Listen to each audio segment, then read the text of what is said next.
The Great Hall of the Galactic Council stretched across nearly a mile of polished stone. Hundreds of different alien species filled the seats, their strange forms creating a rainbow of colors and shapes. Some had tentacles instead of arms. Others had 4 eyes or no eyes at all. Each species had ruled the stars for thousands of years before humans even learned to make fire. Ambassador Zethkar stood at the center podium. His blue skin shimmered under the bright lights. The Vorthan Empire had controlled space trade for 5,000 years. Today he spoke about a problem that worried every species in the galaxy. Fellow council members, Zethkar began, his voice echoing through the massive room. We must discuss the humans. In the observer section, Captain Jake Morrison sat quietly. The human wore a simple blue uniform with silver buttons. Next to him, Lieutenant Amy Rodriguez took notes on a small device. They were the only humans in a room filled with beings who could destroy entire planets. Jake had visited many alien worlds. He had seen their great cities that floated in the clouds. He had walked through their crystal gardens that grew without soil or water. Every alien civilization followed rules that had worked for millions of years. They built the same types of ships. They fought wars the same way. They made laws that never changed. Humans were different. In just 200 years, Zethkar continued, humans have spread to over 300 worlds. They have built trade routes that connect distant sectors. They have created the largest shipping network in known space. High Counselor Vexthal rose from his seat. The Keltharian looked like a giant insect with silver wings. The humans do not follow proper procedures. He clicked in his strange language. A translation device made his words clear to everyone. They build colonies without asking permission. They trade with species we have banned. They ignore our warnings about dangerous regions of space. Jake smiled slightly. Last month, human traders had rescued a Keltharian science ship from pirates. The Keltharians had flown into an area marked as too dangerous. When their engines failed, they sent out emergency signals. 3 alien rescue fleets turned back because the risk was too high. The humans went in anyway and brought everyone home, safely. Tell us about Commander Lisa Hayes, demanded War Admiral Thysera. The alien looked like a large cat that walked on 2 legs. Her species had the strongest military in the galaxy. Zethkar touched a control panel. A large screen showed images of space battles. 3 months ago, pirates attacked the shipping lanes near Sector 7. Standard military procedure required a fleet of at least 50 ships to clear them out. Commander Hayes used only 12 ships. The images showed human ships moving in patterns that made no sense. They split apart when they should have stayed together. They attacked from directions that left them exposed. They used weapons in ways that broke every rule of space combat. She won, Zethkar said quietly. The pirates surrendered in 6 hours. Murmurs filled the great hall. The Keltharian counselor's wings buzzed with anger. This proves our point. Humans are unpredictable. They do not follow the laws of war. How can we trust a species that ignores the rules that have kept peace for thousands of years? Amy Rodriguez whispered to Jake, should we tell them about the Henderson incident? Jake shook his head. The Henderson incident had happened 50 years ago when Captain Bob Henderson found himself surrounded by hostile aliens. Instead of fighting or surrendering, he had challenged their leader to a cooking contest. Henderson won by making pizza with ingredients from the alien ship. The 2 species had been trading partners ever since. The aliens still served pizza at their diplomatic meetings. We have reports of other unusual behavior, Zethkar continued.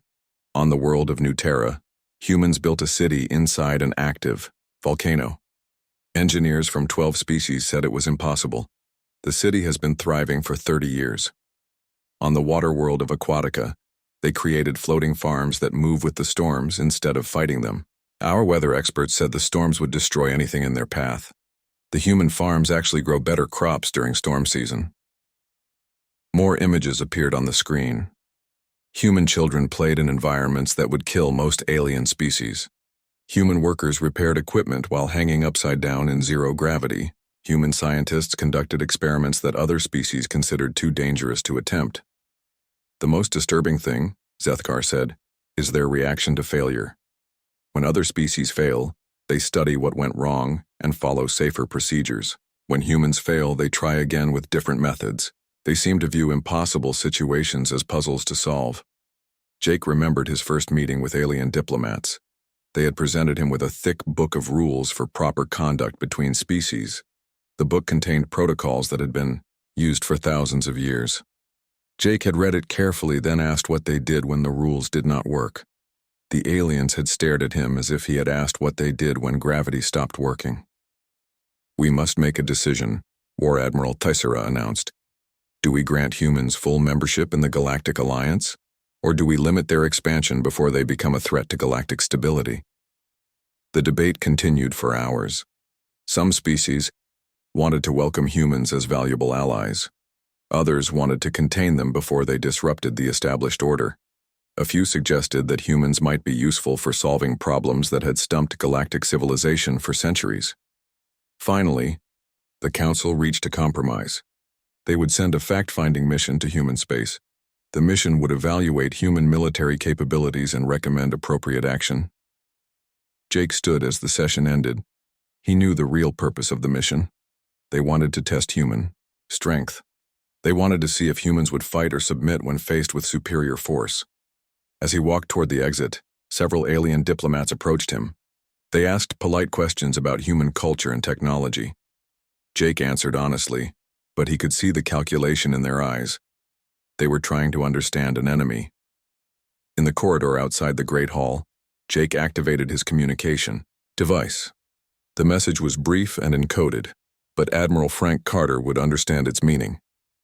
"They're coming to test us," Jake transmitted. Amy Rodriguez looked worried as they walked toward their ship. "Do you think they want a war?" Jake considered the question. The aliens had fleets that could destroy worlds. They had weapons that could tear apart stars. They had technology that seemed like magic to human scientists. But they had something humans did not have. They had rules that they never broke. They had procedures that they always followed. They had limitations that they accepted without question. "No," Jake said finally. "They don't want a war. They want to understand us. The problem is, I'm not sure they can." Their ship waited in the docking bay. It was small compared to the alien vessels around it. The human ship looked simple and primitive next to the flowing curves and gleaming surfaces of alien technology. As they prepared for departure, Jake thought about the report he would write for Admiral Carter. The aliens were not evil or aggressive. They were frightened. For the first time in their long history, they had encountered a species they could not predict or control. The engines hummed to life as they lifted off from Nexus Prime. Through the viewports, Jake could see the great alien city stretching to the horizon. It was beautiful and ancient and perfectly ordered. Soon, alien ships would visit human space. They would see human cities that grew without planning.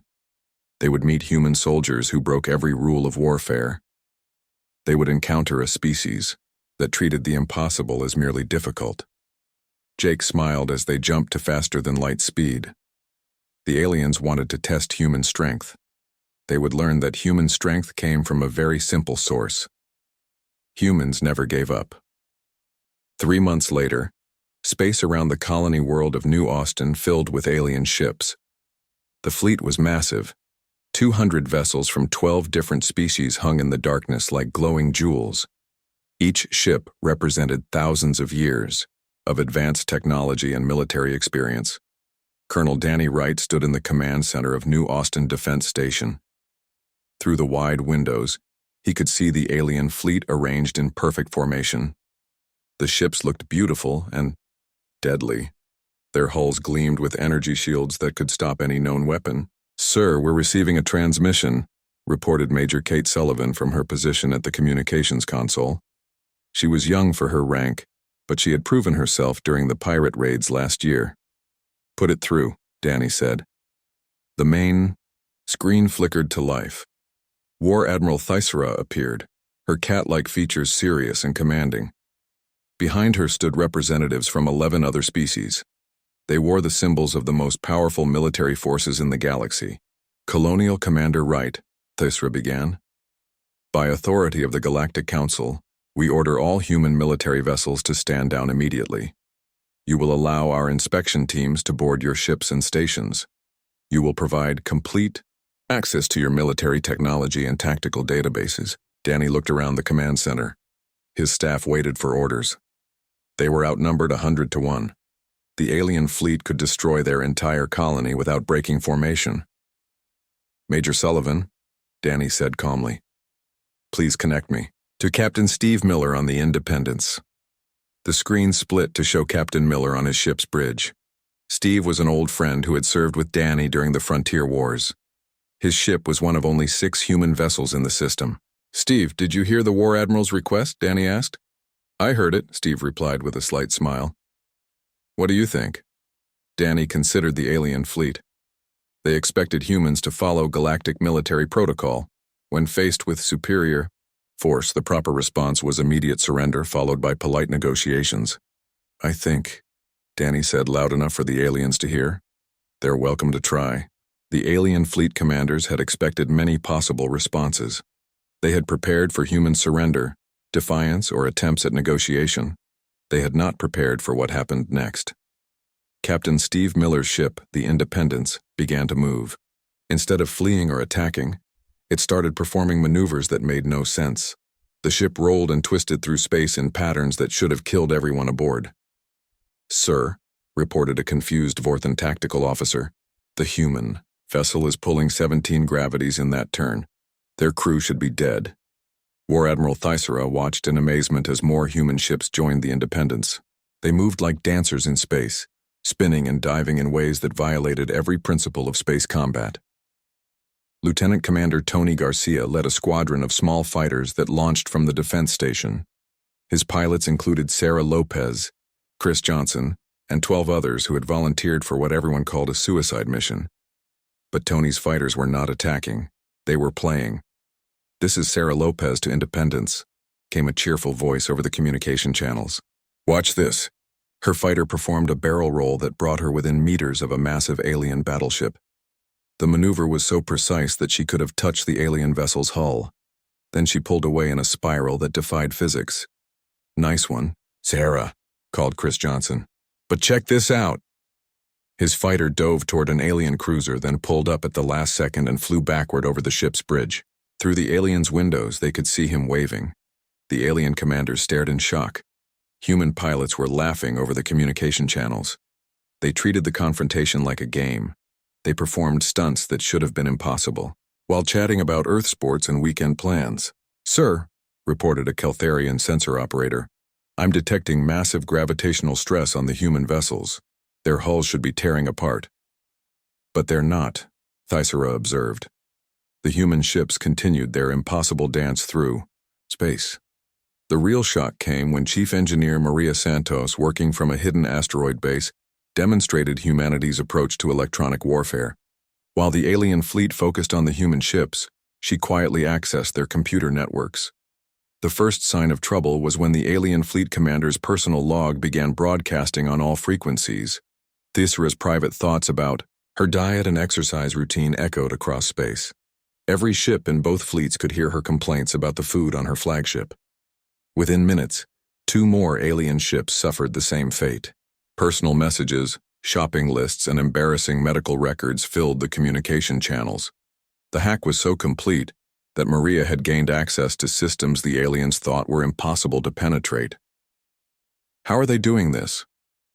Demanded the Vorthan fleet captain. His own ship's computers were now broadcasting his poetry, which he had never shared with anyone. Colonel Wright opened a channel to the alien fleet. War Admiral Thysera, perhaps we should discuss this situation more carefully. The alien commander was furious and confused. Her fleet had technological superiority. Her ships were faster, stronger, and more heavily armed than anything humans possessed. Yet somehow the humans had turned the confrontation into a humiliating display of alien vulnerability. What do you want? Thysera asked. We want to live in peace, Danny replied. But we also want to be left alone. Your inspection teams are not welcome here. As if to emphasize the point, Sarah Lopez's fighter performed another impossible maneuver. She flew her ship through the middle of the alien formation. between two massive battleships, while broadcasting human music for everyone to hear. The aliens realized they faced a fundamental problem. Human tactics made no sense according to galactic military doctrine. Human technology was primitive, but they used it in ways that achieved impossible results. Human pilots performed maneuvers that should have killed them, yet they treated deadly combat as entertainment. Most disturbing of all, humans seemed to enjoy the confrontation. While alien crews worked frantically to secure their computer systems, human voices filled the communication channels with jokes and casual conversation. "Independence to New Austin Control," came Captain Miller's voice. "Permission to show our guests the Henderson maneuver?" "Denied," Colonel Wright replied quickly. "Let's not give them nightmares." War Admiral Tysera had no idea what the Henderson maneuver was, but the casual way humans discussed it suggested they had many more surprises in reserve. The standoff continued for 6 hours. The alien fleet maintained its position, but they made no moves toward the human colony. Every attempt to scan human vessels was blocked by electronic interference. Every effort to establish tactical superiority was countered by maneuvers that defied understanding. Finally, Tysera received a message from Admiral Frank Carter aboard the human flagship Liberty. The ship had appeared at the edge of the system without being detected, despite alien sensors that could track objects across light years.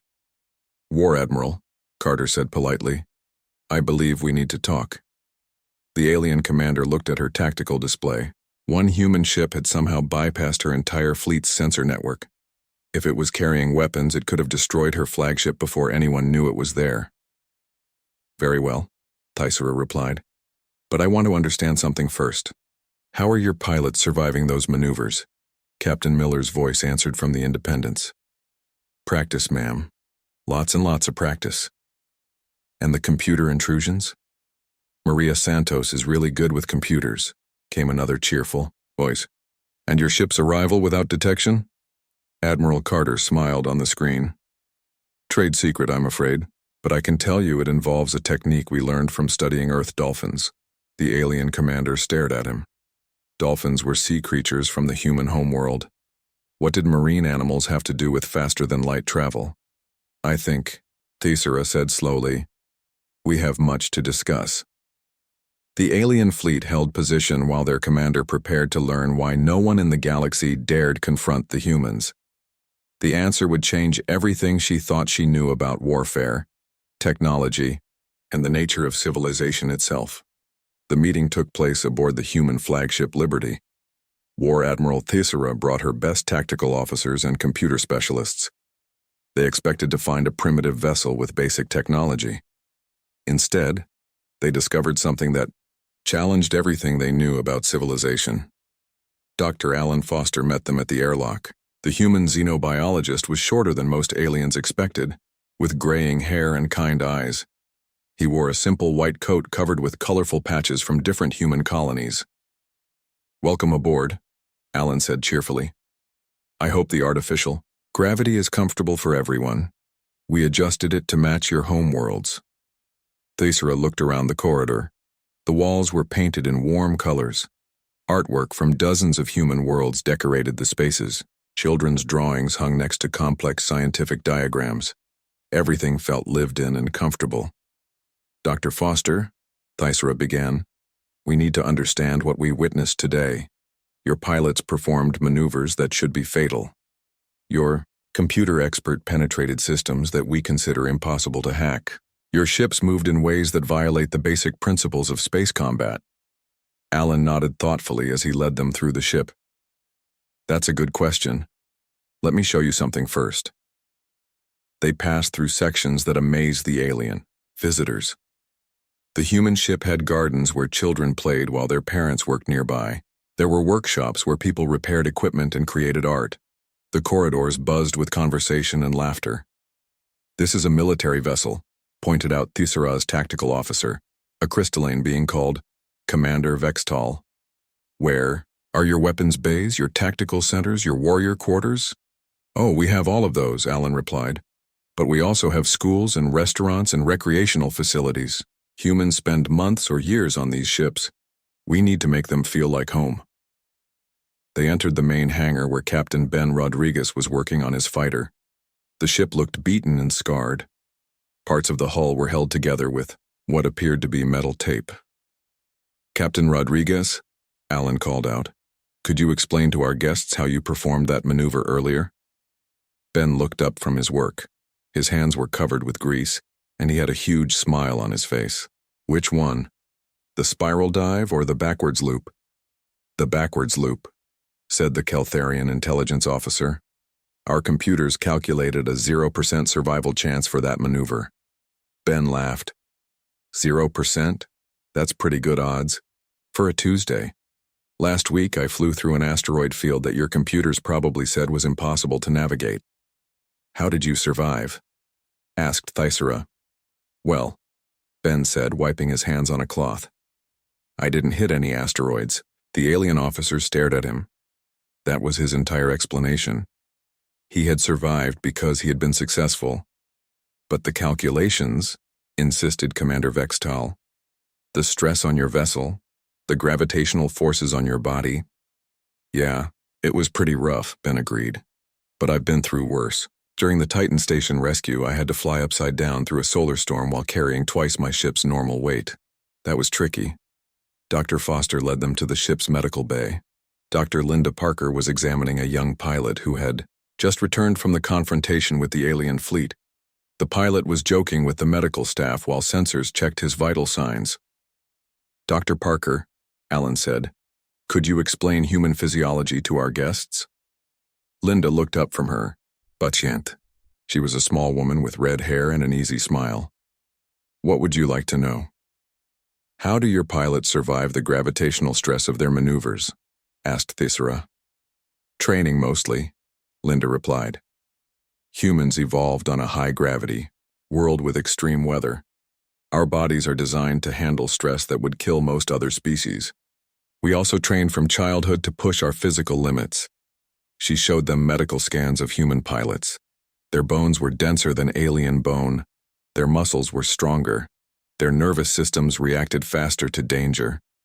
"But there's something more important," Linda continued. "Humans don't accept limitations the same way other species do. When we're told something is impossible, we tend to see it as a challenge." They visited the ship's engineering section, where Chief Engineer Paul Davis was working with his team. The humans had completely redesigned their faster-than-light drive using techniques that no other species had attempted. "Chief Davis," Alan said, "could you explain how you achieved the undetected approach to New Austin?" Paul looked up from a complex piece of machinery. He was an older man with calloused hands and laugh lines around his eyes. "Oh, that was simple. We studied how dolphins navigate using echolocation, then applied similar principles to our sensor array." "Dolphins?" repeated the Vorthon tactical officer. "Sea creatures from Earth," Paul explained. "They use sound waves to map their environment. We modified their technique to work with subspace frequencies. It lets us see without being seen." The alien officers exchanged confused looks. Human technology was based on studying animals? Their most advanced civilizations had never considered such an approach. "The real trick," Paul continued, "was getting the harmonic resonance right. My daughter Lisa helped with the calculations. She's only 16, but she has a gift for mathematics." A teenage girl waved from across the engineering bay. She was helping rebuild a damaged component while listening to human music through small speakers. Admiral Frank Carter met them in the ship's command center. The human commander was tall and confident, with gray hair and steady eyes. He wore a simple uniform with few decorations. "War Admiral Thyssera," Carter said formally, "I understand you have questions about human military capabilities." "We do," Thyssera replied. "Your forces fight in ways that make no sense according to established military doctrine. You ignore tactical principles that have guided galactic warfare for thousands of years." Carter nodded. "That's probably true. Humans approach warfare differently than other species." He gestured to a large display showing the battle formations from earlier. "Your fleet arranged itself according to standard galactic protocols. Maximum firepower, overlapping shields, clear command structure. It's very impressive and very efficient. Yet your forces countered our formation with what appeared to be random movements," observed Commander Vextal. Not random, Carter corrected. Adaptive. We studied your formation and identified its weaknesses. Then we exploited those weaknesses using tactics you wouldn't expect. Such as? Carter smiled. Human children play games that involve dodging and chasing. Our pilots grew up playing those games. When they encounter enemy formations, they instinctively know how to slip through defensive lines. The alien officers struggled to understand. Their military training involved years of study and practice. Human tactics were based on childhood games. There's something else, Carter continued. Humans don't separate military service from civilian life the way your species do. Our warriors are also parents, teachers, artists, and scientists. They bring different perspectives to combat situations. Master Chief Tony Santos entered the command center. He was a 40-year veteran with scars from a dozen different conflicts. Behind him walked his son, Lieutenant Bobby Santos, and his daughter, Engineer Rachel Santos. Chief Santos, Carter said, could you explain to our guests why human forces are difficult to predict? Tony scratched his beard thoughtfully. Well, sir, we don't really think of ourselves as soldiers first. I'm a father who happens to be good at fighting. Bobby there is a teacher who flies fighters on weekends. Rachel is an artist who designs weapon systems. When we face combat situations, Bobby added, we use whatever skills we have. Military, training yes, but also everything else we've learned in life. Rachel nodded. Last month I solved a tactical problem by applying techniques I learned from painting. The enemy expected military thinking, so I gave them art theory instead. War Admiral Tissera was beginning to understand. Human forces were unpredictable, because they drew from the entire range of human experience. They combined military training with civilian skills in ways that created infinite possibilities. But surely, she said, you must have limits, rules you follow, protocols that guide your actions. Admiral Carter considered the question. We have guidelines, principles, things we believe in. But we don't have absolute rules that we never break. What do you mean? If a situation requires breaking the rules to save lives, we break the rules. If standard procedures won't work, we invent new procedures. If something is supposed to be impossible, we find a way to make it possible. The alien officers were silent. Their civilizations had achieved stability through unchanging laws and established procedures. The idea of constantly adapting and changing was frightening. I think, Carter said gently, you're beginning to see why no one in the galaxy dares confront the humans. It's not because we're stronger or more advanced, it's because we refuse to accept that anything is truly impossible. Through the command center windows, they could see human children playing in the ship's recreational areas. Families worked together on projects that combined science, art, and engineering. Musicians played instruments while mathematicians solved equations, and poets wrote verses about the beauty of space. War Admiral Tissera realized that she was not looking at a military. War Admiral Tissera requested a private meeting with Admiral Frank Carter. They met in the Admiral's quarters, a room that surprised the alien commander. Instead of the formal military space she expected, she found a comfortable living area, filled with personal items. Family photos covered one wall. Carter's wife, Dr. Linda Parker, smiled from images taken on various human worlds. Their 2 children appeared in pictures from school events and family vacations. Books lined the shelves covering subjects from military history to poetry to cooking. Please sit, Carter said, gesturing to a comfortable chair. Would you like some coffee? It's a human beverage. Tissera accepted the drink cautiously. The warm liquid had a pleasant, complex flavor unlike anything in her experience. Admiral, I need to understand what I've witnessed today. Your species approaches warfare in ways that challenge everything we know about military science. Carter nodded. I can understand your confusion. Humans do see conflict differently than most galactic civilizations. How so? For most species, warfare is a specialized activity conducted by professional warriors according to established rules. It's separate from normal life. For humans, conflict is just another problem that needs solving, using whatever tools and knowledge we have available. Captain Tim Johnson knocked on the door and entered when Carter called for him to come in. Tim was younger than most ship captains, with an easy smile and casual manner that seemed inappropriate for a military officer. Admiral, Tim said. Our guests are interested in touring the family sections. Is that acceptable? Of course, Carter replied. Tim, could you explain to War Admiral Thyssera why we bring families on military deployments? Tim looked surprised by the question. Why wouldn't we? These voyages last for months or years. Are we supposed to abandon our loved ones for that long? But doesn't that create vulnerabilities? Thyssera asked. Emotional complications that affect military judgment? Actually, it makes us stronger, Tim explained. When Captain Rodriguez saved those miners from the asteroid collapse, he was thinking about his own daughter. When Commander Hayes defeated the pirates, she was protecting her son's future. Fighting for family gives humans extra motivation. They left the Admiral's quarters and walked through sections of the ship that amazed Thyssera. She saw classrooms, where human children learned alongside alien exchange students. Workshops where teenagers built robots while their parents designed new weapon systems. Gardens where families grew food and flowers together. In the ship's main recreational area, they found an unusual scene. Dozens of humans had gathered for what they called family hour. Parents played games with their children. Teenagers taught adults how to use new technology. Elderly people told stories about the early days of human space exploration. Dr. Linda Parker approached them with two small children. Frank, she said to her husband, the kids finished their science projects.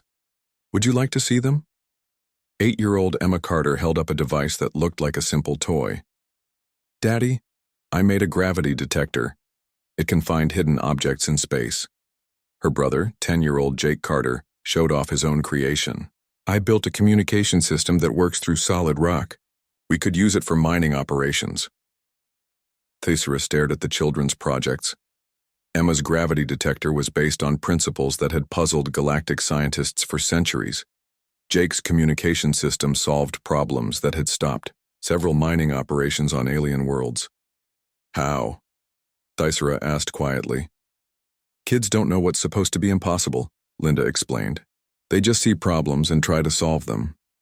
Sometimes they come up with solutions that adults miss because we're too focused on established theories.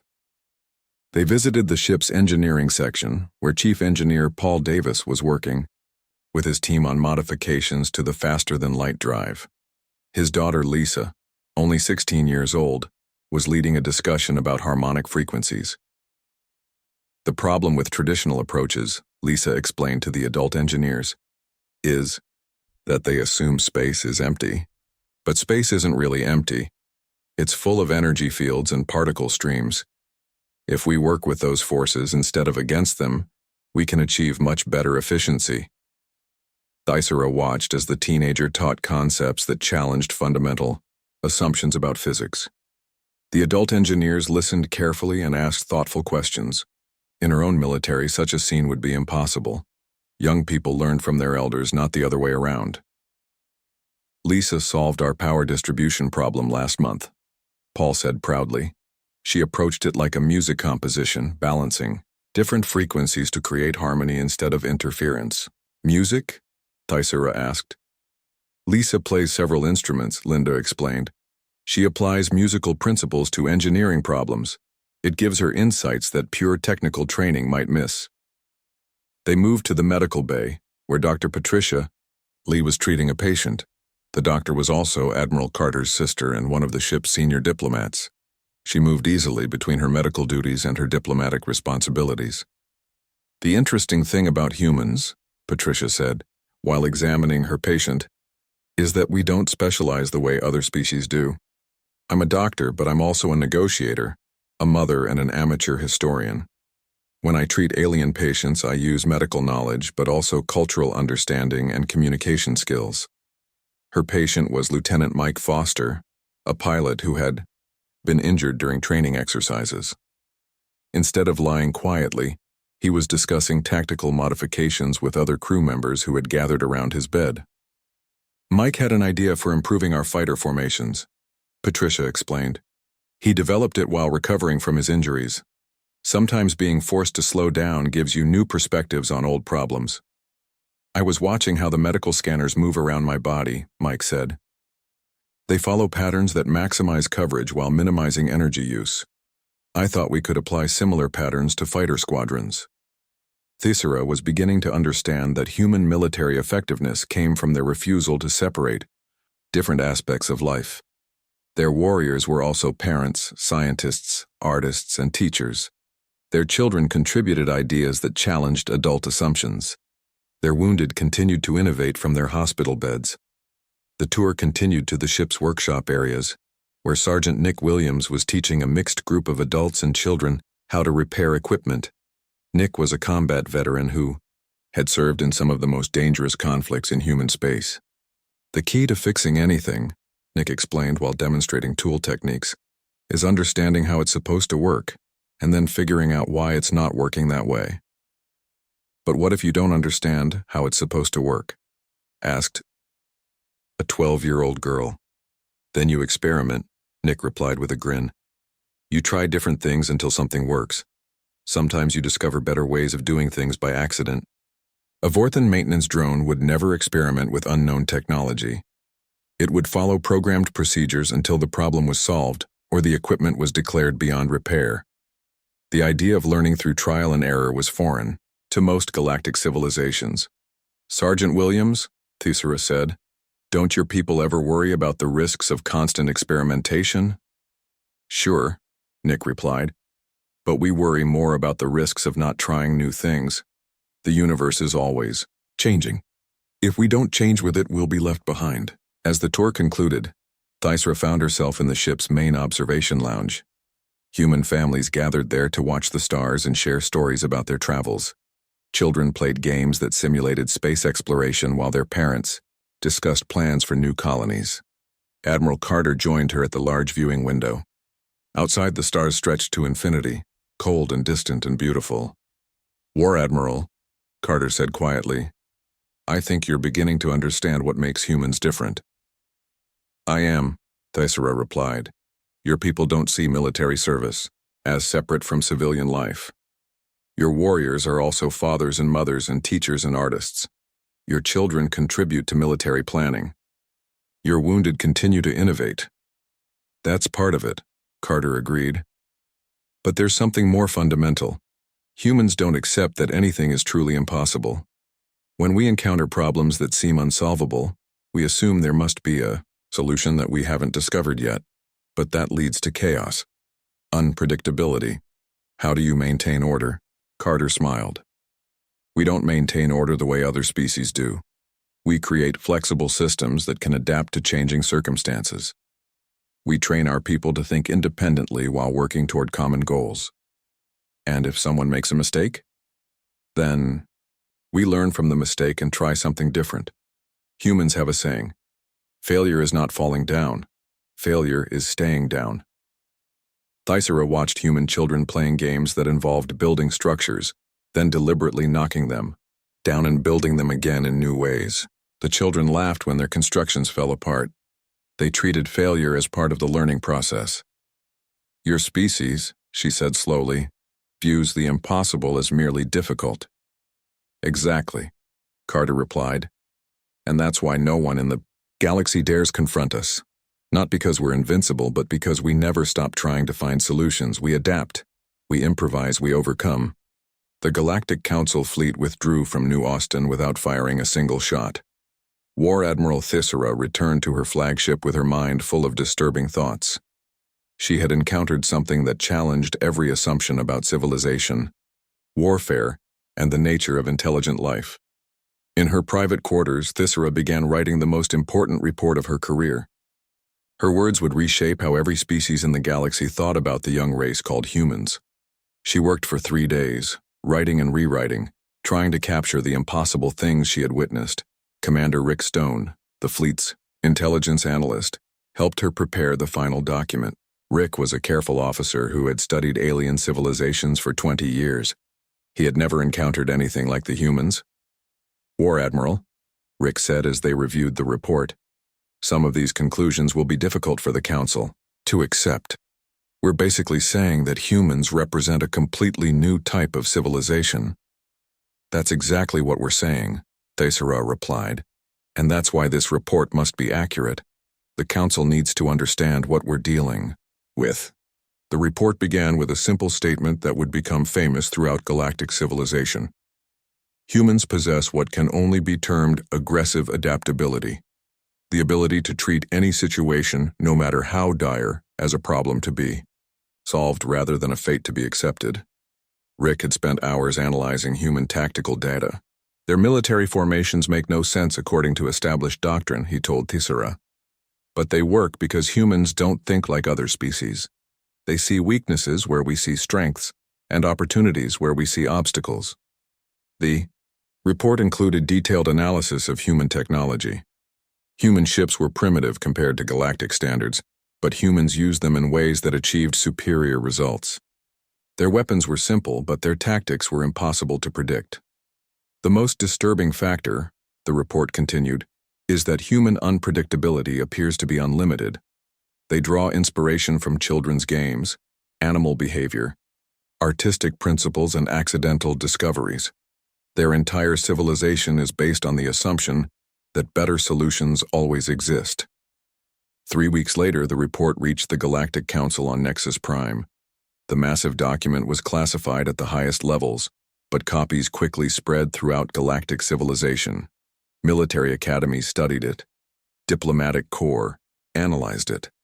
Scientists debated its implications. Dr. Patricia Lee, now serving as human ambassador to the Galactic Council, was invited to address the full assembly. She stood at the same podium where Ambassador Zethkar had spoken months earlier, but the atmosphere was completely different. The Great Hall was packed. Representatives from hundreds of species had come to hear the human perspective. Patricia wore a simple blue dress instead of a military uniform. She carried no weapons, no symbols of power, only a small device containing her speech. Fellow Council members, Patricia began, I understand that our recent encounter has raised questions about human intentions and capabilities. I'm here to answer those questions as honestly as possible. High Counselor Vexthul, the Keltharian representative, spoke first. Ambassador Lee, our intelligence reports suggest that humans view warfare as merely another form of problem-solving. How can we trust a species that treats conflict so casually? Patricia smiled gently. Counselor, I think there's been a misunderstanding. Humans don't treat warfare casually. We treat it practically.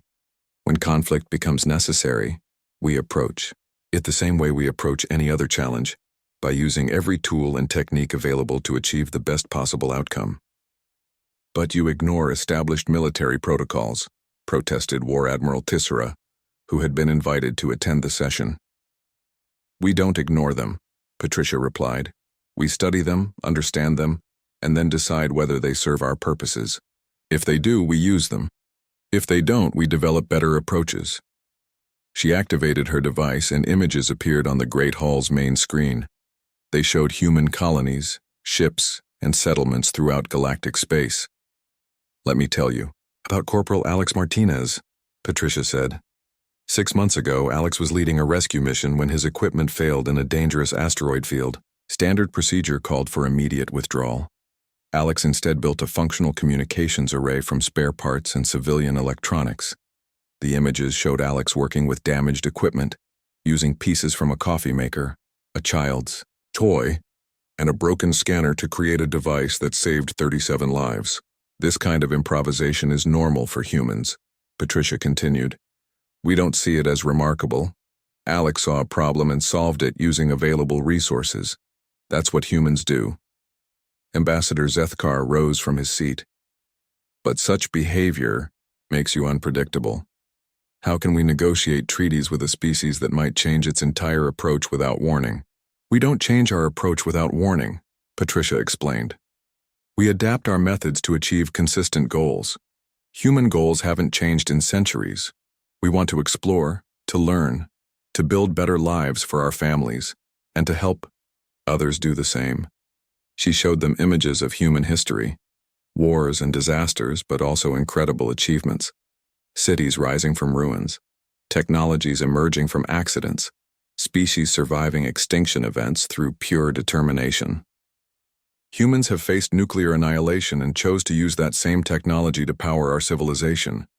We've survived ice ages, plagues, and global catastrophes. We've learned that survival requires constant adaptation. The hall was silent, as council members absorbed the implications. Humans had voluntarily given up their most powerful weapons while retaining the knowledge to build them again if necessary.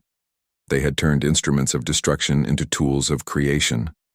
"What concerns us most," said the Crystalline Federation representative, "is that your species appears to view impossible as merely difficult.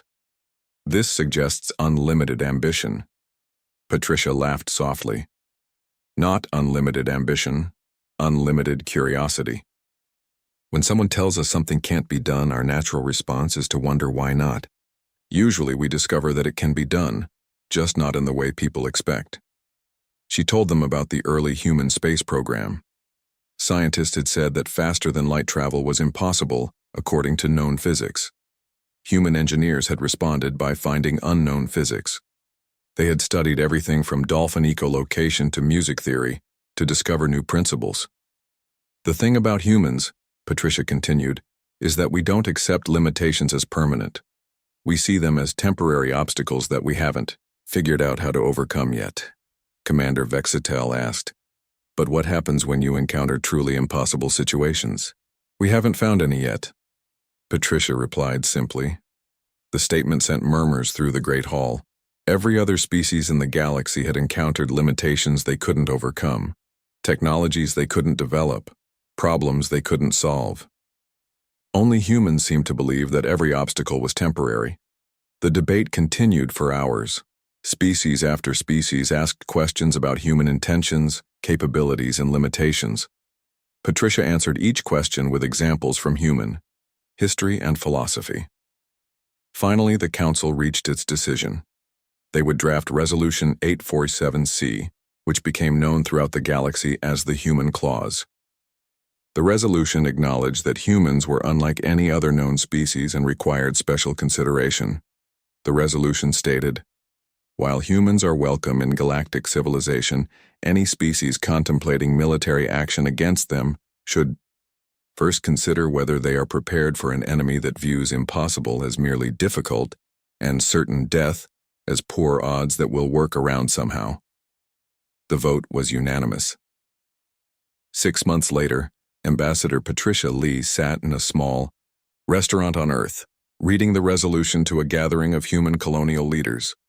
The group included farmers, miners, scientists, teachers, and retired military officers, ordinary people who had built humanity's presence in space. Captain Jake Morrison, now promoted to ambassador, asked the question everyone was thinking. "Do you think it will keep the peace?" Patricia smiled and looked out the window at the bustling city around them. Human children played in parks while their parents worked on projects that combined art, science, and engineering. Musicians performed on street corners while mathematicians solved equations and poets wrote verses about the beauty of ordinary life. "If it doesn't," Patricia said quietly, "I guess we'll figure something out." The statement was pure human philosophy, in 6 simple words. When faced with problems, humans didn't worry about whether solutions existed. They just started looking for them. Around the galaxy, military academies added new courses to their curricula. Understanding human tactics became required study for all senior officers. Diplomatic schools taught classes on negotiating with adaptive species. The humans, meanwhile, continued doing what they had always done. They explored new worlds, built impossible things, solved unsolvable problems, and treated the future as an interesting challenge rather than a source of fear.